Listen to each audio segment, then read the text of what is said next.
ឬបរិស័ទចំណេញអ្វីនឹងខាតអ្វីយើងនឹងបន្តពីវគ្គមុនបន្តទៅទៀតដែលវគ្គនេះលោកពូដូចជាចង់បង្ហាញដល់យើងអំពីផ្នែកគណនេយ្យម្ដងដូចជាចង់ប្រាប់យើងអំពីខាតហើយនឹងចំណេញឬក៏ credit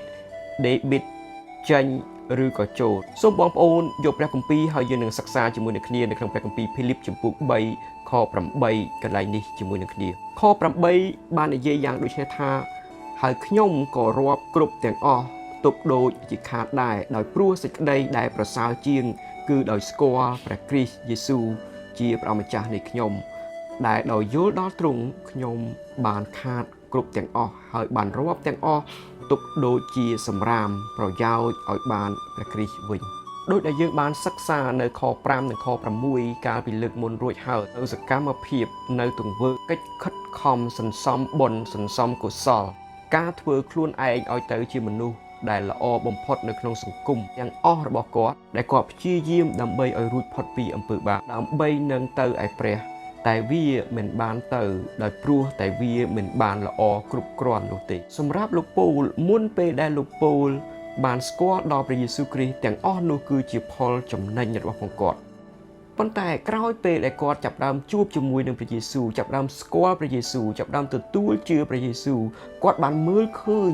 យ៉ាងច្បាស់ថាទាំងអស់នោះគឺជាការដែលខាតទទេពីព្រោះអីវាអត់មានគុណតម្លៃខាងឯវិញ្ញាណអ្វីទាំងអស់ការអ្វីដែលគាត់បានខំប្រឹងប្រែងវាអត់បានសល់ឬមានតម្លៃនៅចំពោះព្រះនោះទេនេះហើយជាការដែលគាត់បានរាប់ថាខាតក៏មានមនុស្សជាច្រើននៅសប្តាហ៍ថ្ងៃនេះដែលគិតថាខ្លួនល្អហើយកិច្ចការខិតខំរបស់ខ្លួនបុណ្យរបស់ផងខ្លួនកុសលរបស់ផងខ្លួនដោយគិតថាខ្ញុំជាមនុស្សល្អខ្ញុំមិនដែលសម្លាប់អ្នកណាផងខ្ញុំមិនដែលលួចអ្នកណាផងខ្ញុំមិនដែលប្រព្រឹត្តអំពើផិតក្បត់អ្វីផងខ្ញុំល្អល្មមហើយពិតប្រាកដនោះគឺជាការល្អរបស់ផងយើងទាំងអស់គ្នាប៉ុន្តែវាមិនបានល្អគ្រប់គ្រាន់ដើម្បីឲ្យព្រះអាចនឹងទទួលយកយើងនោះទេអស់លោកបងប្អូនហើយនឹងខ្ញុំមិនដែលនឹងល្អគ្រប់គ្រាន់ឬក៏កុសលគ្រប់គ្រាន់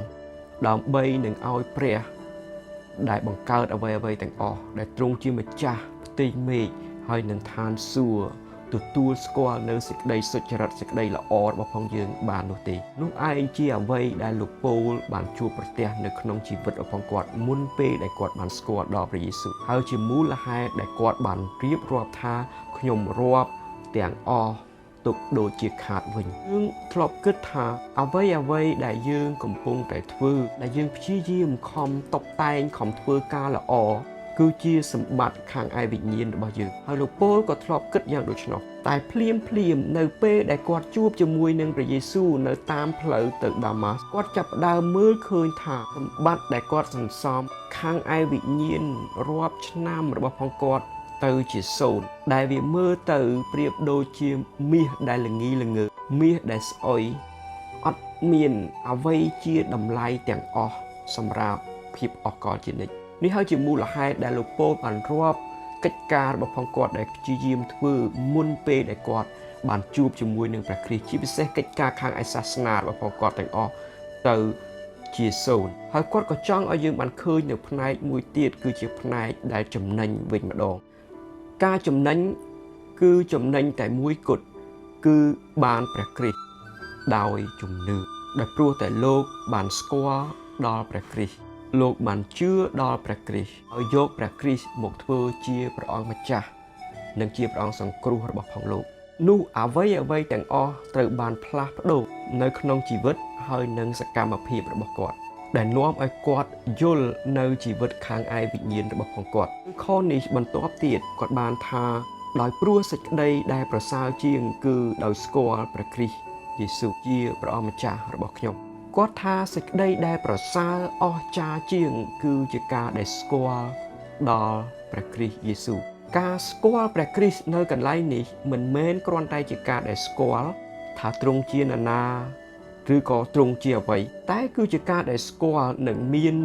ចំណងទំនាក់ទំនងយ៉ាងស្និទ្ធស្នាលទៅវិញទៅមកជាមួយនឹងគ្នា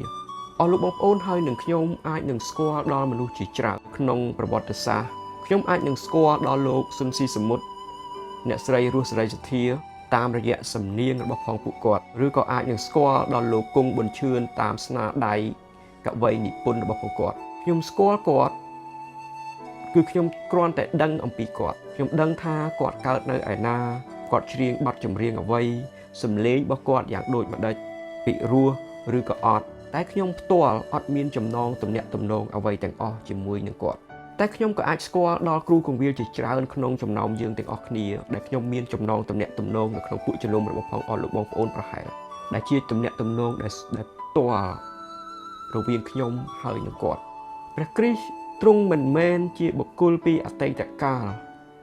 ឬក៏ជាបុគ្គលនៅក្នុងប្រវត្តិសាស្ត្រដែលយើងស្គាល់ដូចជាអ្វីដែលយើងគ្រាន់តែស្គាល់គ្រាន់តែដឹងតែទ្រង់ជាម្នាក់ដែលលោកពោលបានស្គាល់ដោយផ្ទាល់និងមានចំណងទំនាក់ទំនងជាមួយនឹងទ្រង់អស់លោកបងប្អូនហើយនឹងខ្ញុំដែលជឿទៅលើព្រះយេស៊ូវគ្រីស្ទយើងបានជឿទៅលើព្រះអង្គដែលនៅក្នុងចិត្តនៅក្នុងបេះដូងរបស់យើងហើយយើងបានជួបជាមួយនឹងព្រះអង្គដ៏មានប្រជញ្ញរស់ជាមួយនឹងទ្រង់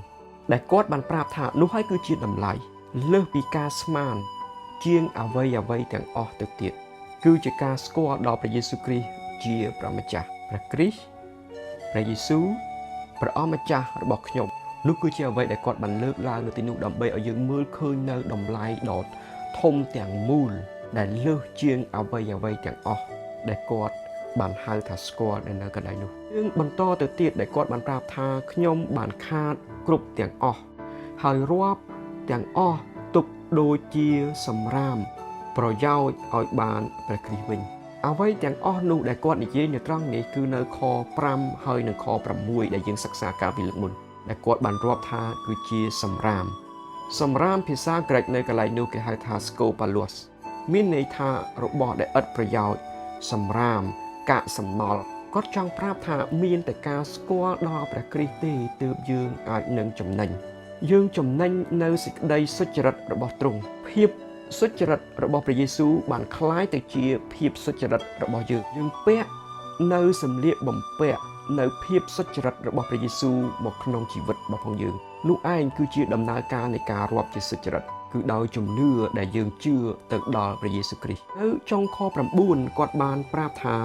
គឺជាសេចក្តីសុចរិតដែលមកពីព្រះដោយសេចក្តីជំនឿវិញបើដូចជាអ្នកគណនេយ្យសេចក្តីសុចរិតរបស់ព្រះយេស៊ូវបានចូលមកក្នុង account របស់យើងបានចូលមកក្នុងជីវិតរបស់យើងហើយយើងត្រូវបានទទួលយកឬក៏ទទួលស្គាល់ដោយព្រះដែលគង់នៅឋានសួគ៌របស់ផងយើងមិនអាចលេងនៅកិច្ចការពីរក្នុងពេលតែមួយបាននោះទេយើងមិនអាចធ្វើការល្អឬក៏ទង្វើល្អឬក៏កិច្ចការខាងឯសាសនាឲ្យល្អហើយនឹងព្រះយេស៊ូវគ្រីស្ទបានទាំងពីរបាននោះទេយើងត្រូវតែរាប់ទាំងអស់នោះហើយក្រវែងទាំងអស់នោះទៅក្នុងធុងសម្រាមដើម្បីឲ្យយើងអាចនឹងទទួលបានផលចំណេញដែលមកអំពីព្រះមិនមែនមានន័យថាយើងនឹងមិនធ្វើនៅសកម្មភាពនៃល្អកិច្ចការខាងឯសាសនានោះទេប៉ុន្តែយើងមិនបានរាប់នៅសកម្មភាពកិច្ចការខាងឯសាសនាដូចជាលោកពោលដើម្បីឲ្យព្រះទ្រង់គប់ហាទេដល់យើងឬក៏រាប់យើងជាសុចរិតនោះខ្ញុំចង់សួរថាតើអស់លោកបងប្អូនបានឲ្យតម្លៃព្រះយេស៊ូវគ្រីស្ទនៅក្នុងជីវិតរបស់អស់លោកបងប្អូនយ៉ាងខ្លាំងហើយឬនៅលោកបងប្អូនបានឲ្យតម្លៃទៅលើព្រះយេស៊ូវគ្រីស្ទខ្លាំងជាងអ្វីរបស់ផងអស់លោកបងប្អូនលើសជាងភាពរវល់របស់អស់លោកបងប្អូននៅពេលដែលអស់លោកបងប្អូនមានព្រះយេស៊ូវគ្រីស្ទអស់លោកបងប្អូននឹងមានគ្រប់ទាំងអស់អស់លោកបងប្អូននឹងមានគ្រប់ទាំងសម្បត្តិនៃនគរឋានសួគ៌នឹងចូលមកក្នុង account របស់ផងអស់លោកបងប្អូនមានព្រះយេស៊ូវគឺមានអ្វីទាំងអស់បើអត់ព្រះយេស៊ូវនោះអត់អ្វីទាំងអស់អស់លោកបងប្អូនដែលជាគ្រឹះបរិស័ទសប្តាហ៍ថ្ងៃទ្រព្យសម្បត្តិគឺជាឧត្តមភាពនៃព្រះយេស៊ូវគ្រីស្ទឲ្យតម្លៃទៅចំពោះព្រះអង្គឲ្យតម្លៃទៅចំពោះកិច្ចការរបស់ផងព្រះអង្គប្រើជីវិតរបស់ផងអស់លោកបងប្អូនជាមួយនឹងការងាររបស់ផងព្រះអង្គប្រើភាពរវល់របស់ផងអស់លោកបងប្អូនដើម្បីយើងអាចនឹងសន្សំ